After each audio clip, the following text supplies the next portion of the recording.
শিগগিরই পদত্যাগ করছেন রাষ্ট্রপতি মোহাম্মদ শাহাবুদ্দিন। সফর সংক্ষিপ্ত করে কাল থাইল্যান্ড থেকে দেশে ফিরছেন স্পিকার।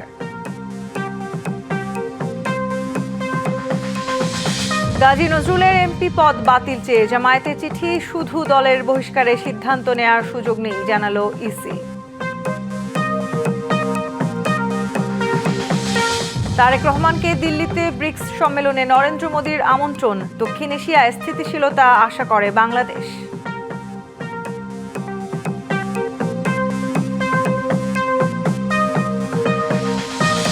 $2034 ট্রিলিয়ন ডলারের দেশ হবে বাংলাদেশ। বিনিয়োগকারীদের সর্বোচ্চ সহযোগিতার আশ্বাস প্রধানমন্ত্রীর।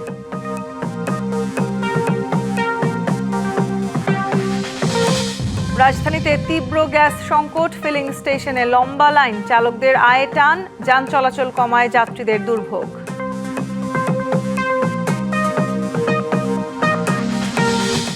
ককরোচ পার্টির আন্দোলনে কাঁপছে দিল্লি সহ ভারতের 7 রাজ্য। প্রশ্ন ফাঁসে দ্রুত বিচারের ঘোষণা প্রত্যাখ্যান বিক্ষোভকারীদের।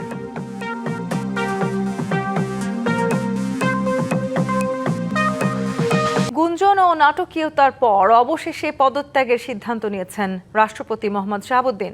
শিগগিরই তিনি স্পিকারের কাছে পদত্যাগপত্র পাঠাতে পারেন। বঙ্গভবন ছেড়ে রাষ্ট্রপতি উঠবেন গুলশানের নিজ বাসায়। 2023 সালের 24 এপ্রিল আওয়ামী লীগ সরকারের সময় রাষ্ট্রপতি হওয়া মোহাম্মদ শাহাবুদ্দিনের মেয়াদ শেষ হওয়ার কথা 2028 সালের এপ্রিলে। 5 বছরের জন্য নিয়োগ পেলেও 3 বছর 3 মাস দায়িত্ব পালনের পর পদত্যাগ করতে যাচ্ছেন মোহাম্মদ শাহাবুদ্দিন। এদিকে কাল দুপুরে সফর সংক্ষিপ্ত করে থাইল্যান্ড থেকে দেশে ফিরছেন স্পিকার হাফিজউদ্দিন আহমদ।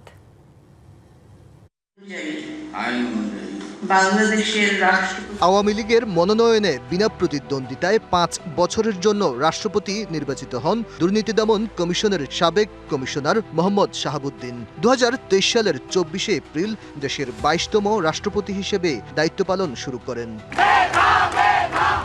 তার দায়িত্ব নেয়ার 3 মাস পরই আসে রক্তাক্ত 24। 5ই আগস্ট গণ অভ্যুত্থানের মুখে দেশ ছাড়েন তৎকালীন প্রধানমন্ত্রী শেখ হাসিনা। আওয়ামী লীগ সরকারের পতনের পর পাল্টে যায় দেশের রাজনৈতিক পরিস্থিতি। প্রধান উপদেষ্টার শপথ, এরপর সংসদ ভেঙে দেওয়া এবং অন্তর্বর্তী সরকার গঠনসহ রাজনৈতিক পালাবদলের গুরুত্বপূর্ণ কয়েকটি পর্যায়ে রাষ্ট্রপতির দায়িত্ব পালন করেন শাহাবুদ্দিন। গণ অভ্যুত্থানের পর রাষ্ট্রপতি মোহাম্মদ শাহাবুদ্দিনের অপসারণ চেয়েছিলেন ছাত্রনেতারা। তার পদত্যাগের দাবিতে বঙ্গভবন ঘেরাও সহ বিভিন্ন কর্মসূচি পালন করে জুলাই আন্দোলন কেন্দ্রিক বিভিন্ন সংগঠন। তবে ডক্টর মোহাম্মদ ইউনূসের নেতৃত্বাধীন অন্তর্বর্তী সরকার তাকে সরানোর কোনো উদ্যোগ নেয়নি। যদিও অন্তর্বর্তী সরকারের সময় অসম্মানিত হয়েছিলেন বলে রাষ্ট্রপতি এক সাক্ষাৎকারে জানিয়েছেন।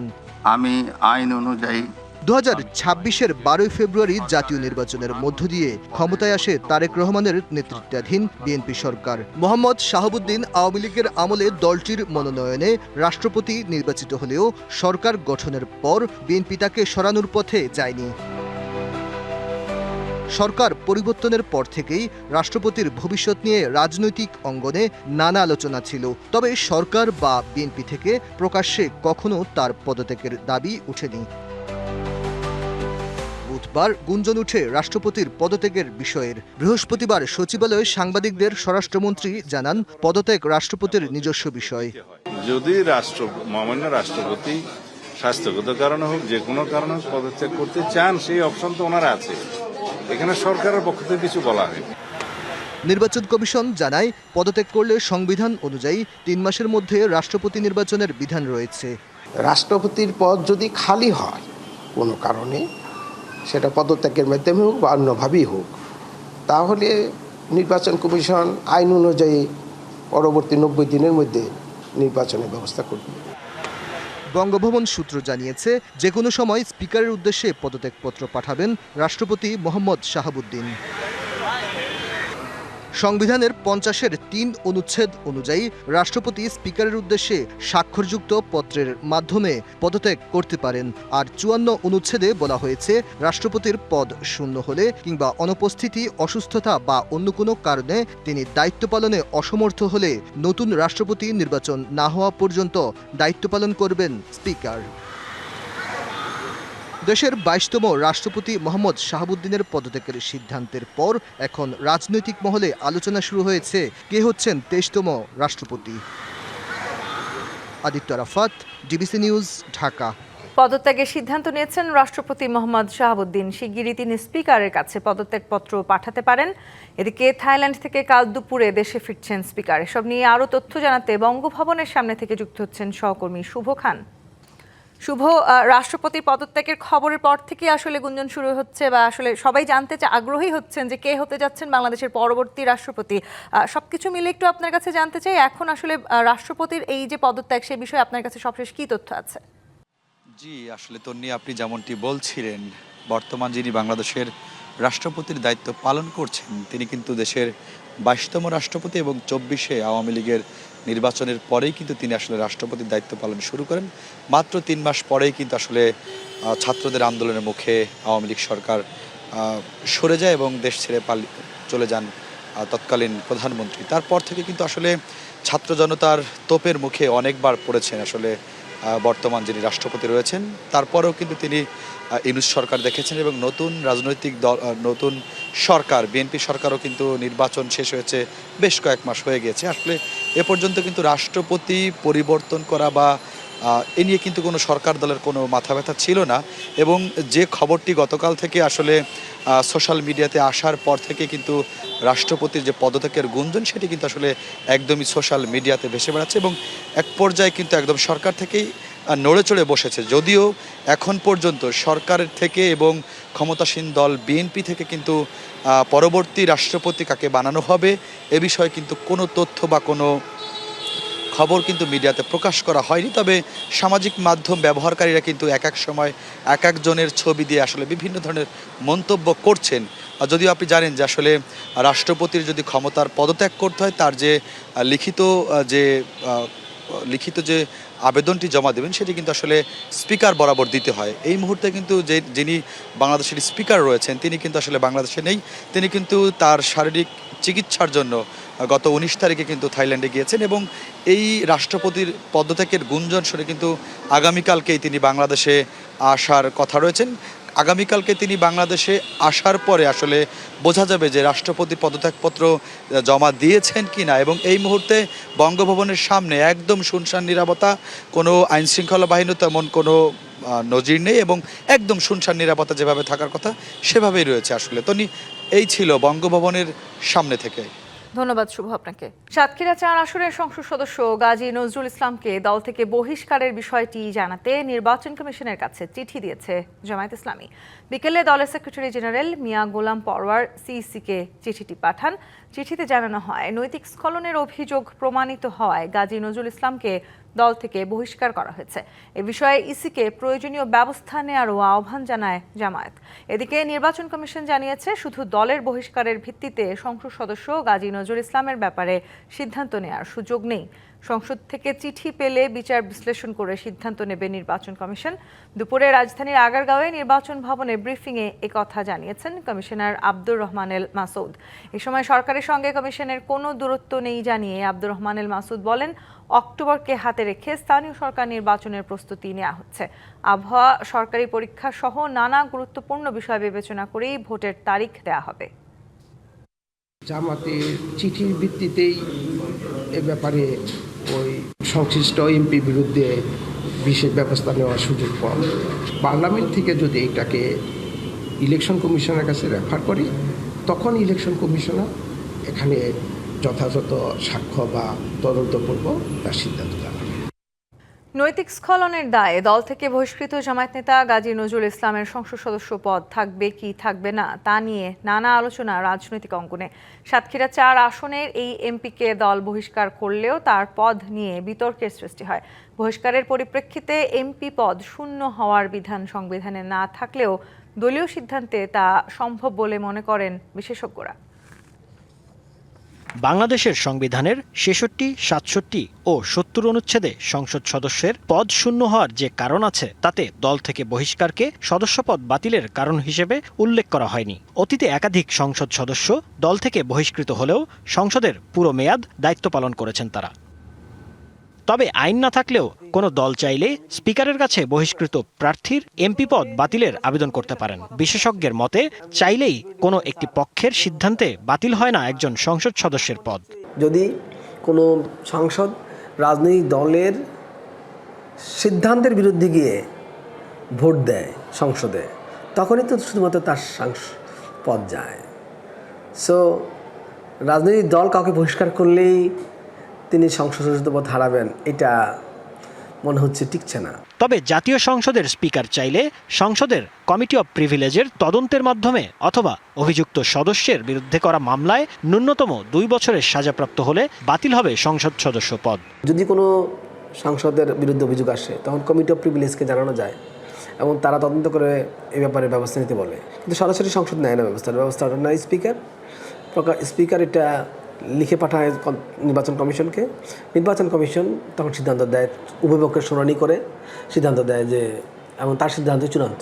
রাজনৈতিক অঙ্গনে এমন ঘটনা নতুন না হলেও দেশের সর্বোচ্চ আইনসভা সদস্যের এহেন নৈতিক অবক্ষয় প্রশ্ন জাগায় কতটা ঠিক পথে রয়েছে রাষ্ট্রের নীতি নির্ধারকেরা, এমনটাই বলছেন অনেকেই। কিন্তু এই ধরনের মামলার রায়। জাকারিয়া খান, ডিবিসি নিউজ, ঢাকা।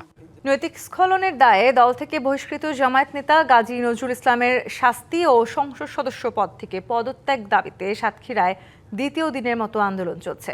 সকাল থেকে উপজেলার কাশিমারি, নূরনগর, কৈখালী এবং শ্যামনগর সদরে বিক্ষোভ মিছিল ও প্রতিবাদ সমাবেশ করেন তারা।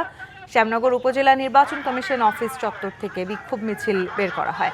বিক্ষোভ মিছিল থেকে গাজী নজরুল ইসলামকে অবিলম্বে এমপি থেকে পদত্যাগের জন্য দাবি জানানো হয়, নইলে আন্দোলন অব্যাহত রাখার হুঁশিয়ারি দেওয়া হয়।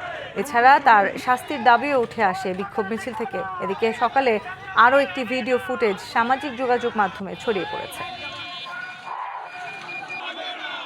দিল্লিতে ব্রিক্স সম্মেলনে প্রধানমন্ত্রী তারেক রহমানকে আমন্ত্রণ জানিয়েছেন নরেন্দ্র মোদী। একথা জানিয়েছেন পররাষ্ট্র প্রতিমন্ত্রী শামা ওবায়েদ। তিনি বলেন, দক্ষিণ এশিয়ায় আঞ্চলিক স্থিতিশীলতা আশা করে বাংলাদেশ।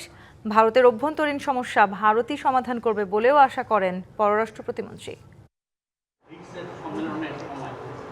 ককরোচ জনতা পার্টির আন্দোলনে টালবাটাল দিল্লি। এ নিয়ে প্রতিবেশী দেশ হিসেবে বাংলাদেশের উদ্বেগের জায়গা আছে কিনা এমন প্রশ্ন ছিল পররাষ্ট্রমন্ত্রী শামা ওবায়েদের কাছে। ভারত আরেকটি বিশ্বে, তিনি বলেন, বৃহৎ গণতান্ত্রিক দেশ হিসেবে ভারত নিজের সমস্যার সমাধান করবে বলে আশা ঢাকার। এছাড়া দিল্লিতে ব্রিক্স সম্মেলনের প্রধানমন্ত্রীকে আমন্ত্রণের কথাও জানান তিনি। অবশ্যই আনুষ্ঠানিক আমন্ত্রণ আমাদের পররাষ্ট্র মন্ত্রণালয়ে এসেছে, আমরা সেটা মাননীয় প্রধানমন্ত্রীর দপ্তরে পাঠিয়েছি। বাংলাদেশ একটি গণতান্ত্রিক রাষ্ট্র হিসেবে, গণতান্ত্রিক সরকার হিসেবে আমরা আমাদের এই রিজনে স্টেবিলিটি, স্থিতিশীলতা এবং শান্তি বজায় থাকুক, সেটাই আমরা আমাদের অবস্থান এবং আমরা সেটা চাই।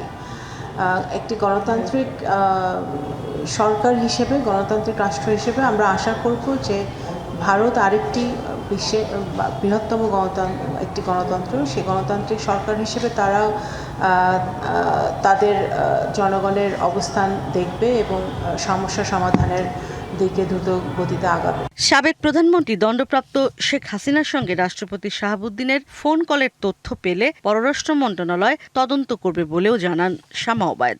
এখানে কোনো ডেফিনেট কোনো খবর পররাষ্ট্র মন্ত্রণালয়ে আমরা পাইনি এই ব্যাপারে। যদি সেটা সত্যি হয়ে থাকে অবশ্যই পররাষ্ট্র মন্ত্রণালয় সেটা তদন্ত করবে, সরকারও সেটা তদন্ত করবে। আগামী সপ্তাহের শেষে ঢাকায় আসছেন দক্ষিণ ও মধ্য এশিয়া বিষয়ক মার্কিন বিশেষ দূত সার্জিও গোরে। সফরে দুদেশের সম্পর্ক আরও জোরদার হবে বলেও দাবি পররাষ্ট্র প্রতিমন্ত্রীর। এই সফরের মধ্য দিয়ে আরও নতুন কিছু বেরিয়ে আসবে। ইশরাত জাহান উর্মি, ডিবিসি নিউজ, ঢাকা। বাংলাদেশে অনেক চ্যালেঞ্জ থাকলেও বিনিয়োগের অনেক সম্ভাবনা আছে। একথা জানিয়ে প্রধানমন্ত্রী তারেক রহমান বলেছেন, বিনিয়োগ বান্ধব পরিবেশ তৈরি করতে ট্যাক্স ভ্যাট প্রক্রিয়া সহজ করা হয়েছে। জানান, দেশের অর্থনীতি $1 ট্রিলিয়ন উন্নীত করার পরিকল্পনা নিয়ে এগোচ্ছে সরকার। চ্যালেঞ্জ মোকাবেলায় একসাথে কাজ করারও আহ্বান জানান সরকার প্রধান। বৃহস্পতিবার চীনমৈত্রী সম্মেলন কেন্দ্রে বাংলাদেশে কর্মসংস্থান ও সমৃদ্ধির জন্য বিদেশি বিনিয়োগ ত্বরান্বিতকরণ শীর্ষক কনফারেন্স ও ইনভেস্টর্স এক্সপোর আয়োজন করে foreign investors chamber of commerce and industry. এতে যোগ দিয়ে ব্যবসা বাণিজ্য ও বিনিয়োগ নিয়ে আলোচনা এবং বিভিন্ন উপস্থাপনা দেখার পর প্রধানমন্ত্রী রাজনীতির পাশাপাশি তিনি নিজেও একজন ব্যবসায়ী ছিলেন সে পরিচয় তুলে ধরেন। রাজনীতিতে প্রবেশের পূর্বে আমি নিজেও একজন ব্যবসায়ী হিসেবে কর্মজীবন শুরু করেছিলাম। আমার সেই বাস্তব অভিজ্ঞতা থেকে আমি নিজেও শিখেছি যে কোনো ব্যবসা কেবল উদ্যোক্তার দক্ষতা বা রাজনৈতিক আশ্বাসের উপর ভিত্তি করে সফল হতে পারে না। ব্যবসার সাফল্যের একটি বড় অংশ নির্ভর করে সরকারের প্রবৃদ্ধি সহায়ক নীতিমালার উপর। বাংলাদেশে ব্যবসা বাণিজ্য ও বিনিয়োগ প্রসারে দেশি বিদেশি বিনিয়োগকারীদের স্পষ্ট বার্তা দেন প্রধানমন্ত্রী। আশ্বাস দেন লাল ফিতার দৌরাত্ম্য দূর করার।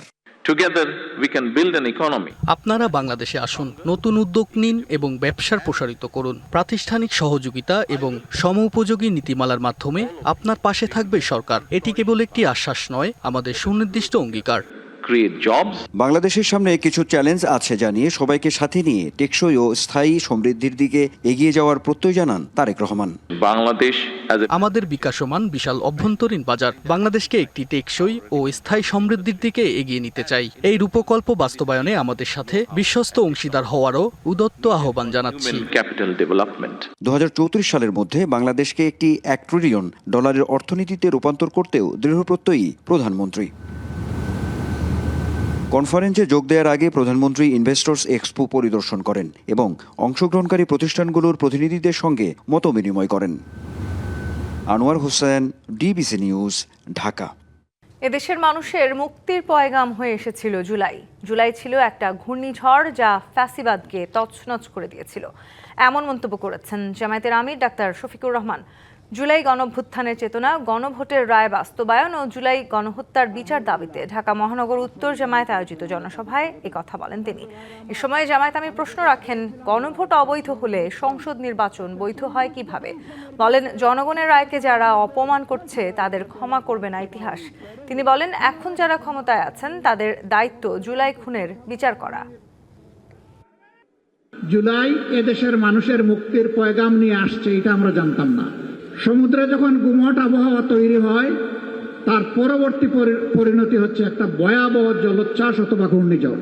আলহামদুলিল্লাহ, জুলাই ছিল সেই ঘূর্ণিঝড়, যে ঘূর্ণিঝড় ফ্যাসিবাদকে তছনছ করে দিয়েছে।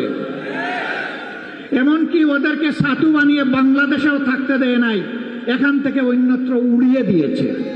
রাজধানীর অপরাধ বৃদ্ধি নিয়ে টিআইবির প্রতিবেদনের সাথে পুলিশের হিসাব মিলছে না, এই কথা জানিয়েছেন ডিএমপি কমিশনার মোসলেহুদ্দিন আহমদ। দায়িত্ব নেওয়ার পর 2 মাসের পর্যবেক্ষণে আইন শৃঙ্খলা পরিস্থিতি ভালো দেখছেন বলে দাবি করেন তিনি। শাহবাগ থানা পরিদর্শন করে সাংবাদিকদের এসব কথা বলেন ডিএমপি কমিশনার। তিনি জানান, নগরের অপরাধ প্রবণ এলাকায় বাড়ানো হয়েছে পুলিশের সংখ্যা, সাদা পোশাকেও পুলিশ দায়িত্ব পালন করছে। এতে কমেছে চুরি ছিনতাইয়ের ঘটনা। পুলিশ সদস্যদের মানসিক স্বাস্থ্যের উন্নতি ও চাপ কমাতে ব্যবস্থা নেওয়া হয়েছে বলেও জানান ডিএমপি কমিশনার। তো আমি বলবো যে ঢাকা মহানগরীতে ছিনতাই প্রতিরোধ করার জন্য আমরা আমাদের পোশাকের পুলিশের পাশাপাশি আমাদের যে সাদা পোশাকে আমাদের ডিবি, সিটিটিসি তাদেরকে 24/7 আমরা রাস্তায় রেখেছি। তেলের সংকটের ধাক্কা সামাল দিতে না দিতেই রাজধানীর পরিবহন খাতে দেখা দিয়েছে নতুন সংকট। এবার গ্যাসের অভাবে ফিলিং স্টেশনগুলোতে দিনরাত দীর্ঘ লাইনে অপেক্ষা করছেন চালকরা। কোথাও গ্যাস নেই, কোথাও আবার চাপ এতটাই কম যে ঘন্টার পর ঘন্টা দাঁড়িয়েও মিলছে না প্রয়োজনীয় জ্বালানি। এতে কমে গেছে যান চলাচল, ক্ষতির মুখে পড়ছেন চালকরা, দুর্ভোগে সাধারণ যাত্রীরাও। রাজধানীর বিভিন্ন সিএনজি ফিলিং স্টেশনে এখন একই চিত্র।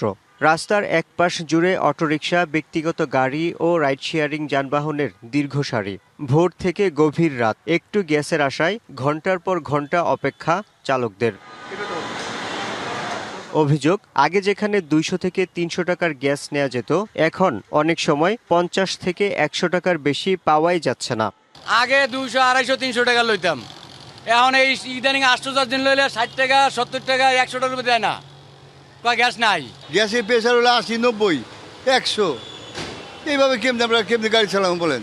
সবচেয়ে বেশি বিপাকে পড়েছেন ভাড়ায় চালিত অটোরিকশা ও উবার চালকরা। 3 থেকে 5 ঘন্টা লাইনে দাঁড়িয়ে থাকার কারণে দিনের বড় একটি সময় নষ্ট হচ্ছে, ফলে ট্রিপ কমে যাচ্ছে, আয় কমছে। অনেকেই বলছেন, প্রতিদিনের মালিকের জমা তো দূরের কথা, সংসারের খরচ চালানোই কঠিন হয়ে পড়েছে। গ্যাস পাই না, 2 ঘন্টা 3 ঘন্টা ধরে দাঁড়িয়ে থাকি, তাও গ্যাস পাওয়া যায় না, অনেক পাম্প বন্ধই থাকে। 4টা ঘন্টা এই সিরিয়াল দিয়ে আছে, সকাল 6টায় গাড়ি নিয়ে বেরোছে, কিছু করতে পারবো না, কামাই কাজ করে বাড়ির 10 টাকাও নেওয়া যাবে না। ফিলিং স্টেশন সংশ্লিষ্টরা বলছেন সরবরাহ স্বাভাবিক না হওয়া পর্যন্ত এই সংকট কাটার সম্ভাবনা কম। সব জায়গার স্টেশনে ম্যাক্সিমাম সময় বন্ধ থাকে। আমাদের এখানে মোটামুটি আছে, আমরা মোটামুটি দিতে পারতাছি, তাও গ্রাহকরা সন্তুষ্ট না তাতে। ফিলিং স্টেশনের পাশাপাশি বাসাবাড়িতেও গ্যাসের তীব্র সংকটে রাজধানীবাসী। মাঝে মাঝে হঠাৎ একটু রাত্রে আসে, 12টা 1টার দিকে আসে, সকাল 6টার দিকে আবার গ্যাস চলে যায়, একবারে গ্যাস থাকে না। গ্যাস বলতে গ্যাস আমাদের চুলা আসেই না, দিন রাত কোনো সময় আসতেছে না। যখনই একটু কোনো রকম আসে সামান্য পরিমাণে, ওটা দিয়ে কোনো কিছু করার মতো না। বিদ্যুৎ জ্বালানি ও খনিজ সম্পদ মন্ত্রণালয় জানিয়েছে কক্সবাজারের মহেশখালী এলএনজি টার্মিনালে কারিগরি ত্রুটির কারণে জাতীয় গ্রিডে গ্যাস সরবরাহ কমে গেছে। এ কারণেই রাজধানীসহ বিভিন্ন এলাকায় গ্যাসের চাপ কমে এসেছে। Yusuf Rana, DBC news, Dhaka. বন্যার কারণে স্থগিত হওয়া চট্টগ্রাম শিক্ষা বোর্ডের এইচএসসি ও সমমানের পরীক্ষা 27শে জুলাই থেকে শুরু হবে। পূর্ব নির্ধারিত পরীক্ষা শেষ হওয়ার পর স্থগিত এইচএসসি পরীক্ষার সময়সূচি ঘোষণা করা হবে। সংবাদ বিজ্ঞপ্তিতে এই তথ্য জানিয়েছে আন্তঃশিক্ষা বোর্ড সমন্বয় কমিটি।